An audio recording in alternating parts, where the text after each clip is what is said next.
Hey everybody, it's Emily the Crazy Worm Lady. I'm here today with our 3-chambered composter here that, like I had said before, is developed for children, and I wanted to take a peek in today and see how our worms were doing.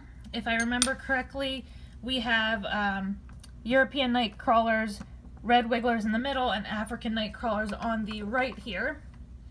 So I actually was smart today. I brought out a bowl here, and I'm going to actually empty each section one at a time into this bowl so we can see how they're getting along with composting the food, see if they need a feeding, and try to get a good feel for whether or not there is a good deal of compost building up in here. So I'm going to empty out the red wiggler container into here, and we will take a look. Okay guys, so here is what we have. And if you will notice right away, there are lots of dark castings mixed in here. It's definitely a little on the overly moist side, but still looks good. The worms look really healthy. Looks like some cocoons might be laid here soon. Guys are nice and fat. So as I go through this, I'm just going to add it back into the composter here so we can kind of just see if we spot any cocoons and just see how the compost looks in general. But you can definitely see those kind of granules that are kind of indicative of castings as opposed to coffee grounds or food particles, things like that. But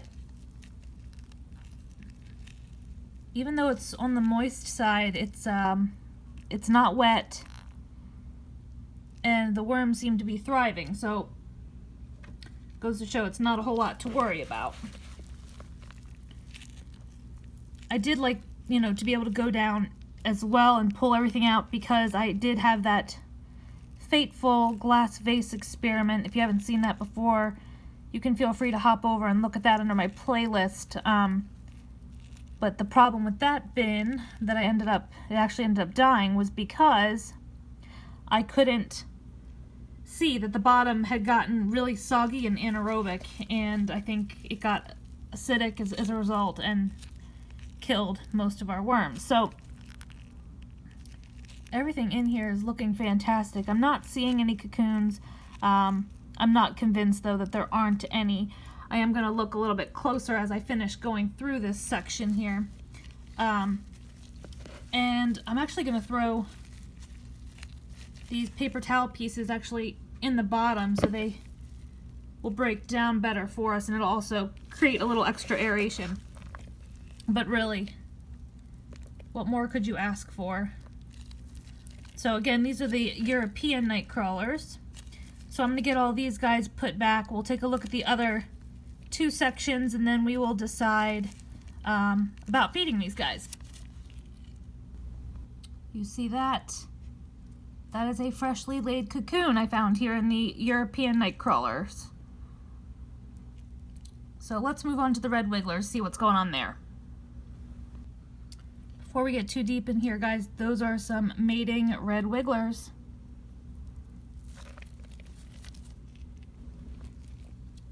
Okay, so I'm going to do the similar thing here. We'll just kind of peek through it and put these guys back as we go.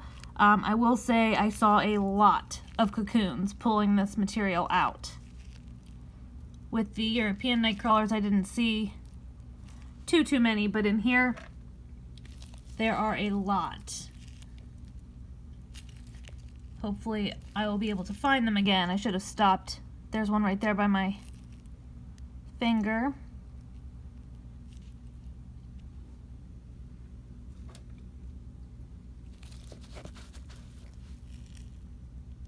There's 2 more. Again, freshly laid. There's one over here. One over here. Oh my god, I wasn't kidding, guys. There are a lot. I mean, how many is that? Like 7 or 8 right there? Oh, there's another one.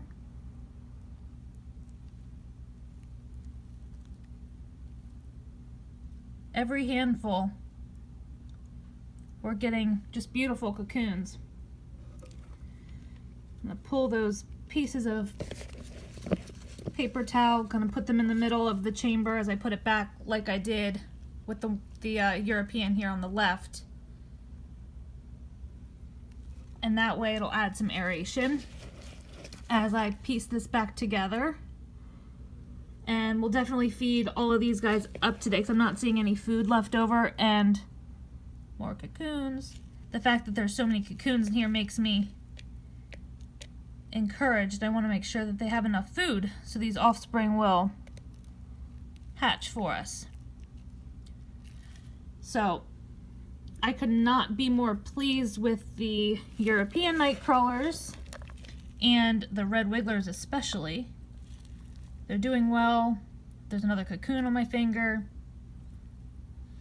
So I'm going to put all these guys back, and we'll do the same thing finally with the African night crawlers, and then we will get these chambers fed up. Okay guys, so last and not least, the African night crawlers. I will say I saw a lot of mites in this particular chamber,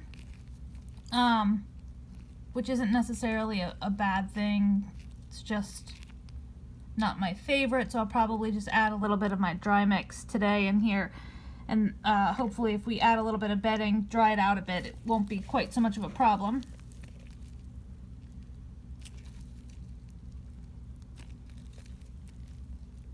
Just wanted to see if we could catch a glimpse of any cocoons. When I was pulling them out, I did see one that was a little bit of a deeper red color, and I do believe our last update we did see one more freshly laid, so I'm wondering if it was that one or one that I missed in the beginning. I'm not completely sure, but hopefully I'll come across it going through here. Look at those pretty colors on these guys. They're just fantastic. Definitely nothing like the red wigglers. They were nothing but cocoons in there.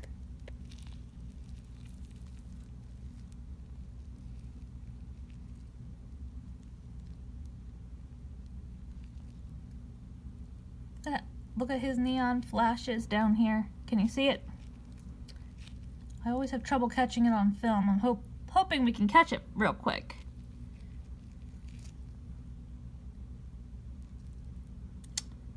Saw it for like a split second. Just the lighting and the moisture and everything have to be perfect. But anyway, I'm gonna go through this. If I see anything special, is that a cocoon?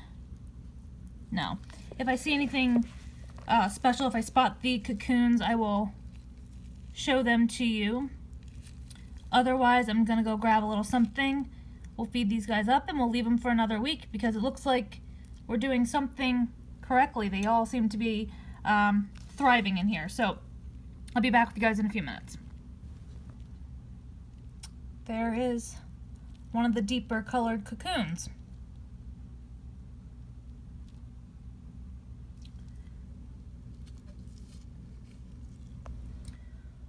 Okay, so everybody's back put into their places, and I got some of my dry mix because there are a good deal of mites, like I had mentioned, so I'm just going to sprinkle a little bit into each of the chambers here, and it'll get mixed in as the worms move through to our food. And I'm actually going to bury the food a little bit in each container here. I'm going to push everything back just a little bit in each one of these so that we can feed in the front. So hopefully then there'll be some action around the front areas. So it's just a slice of banana. I have some bedding that's kind of stuck to it now. I have a piece for the red wigglers. And, ooh, it's falling apart on me, gross. African night crawlers. So I'm just going to cover it back up a little bit with the bedding material, try to prevent any more problems with the mites and things like that. Gonna sprinkle even more of the goodness here. You really don't have to risk overdoing it with the dry mix. And then I'm just gonna top each chamber off here with some shredded newspaper. Again, can absorb the extra moisture, block out bugs. We did fluff this up really well, so I don't think we should have much problem as far as aeration is concerned, but always play it safe, not going to hurt anything. So I'm just going to top each of these off, and then we will leave this for another week, and we'll come back and do another update.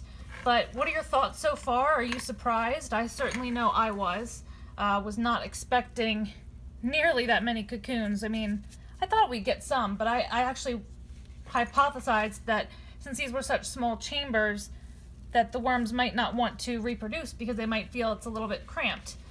But apparently I was wrong, and these guys are just gonna blow us away. I hope they continue to. So that's it for today.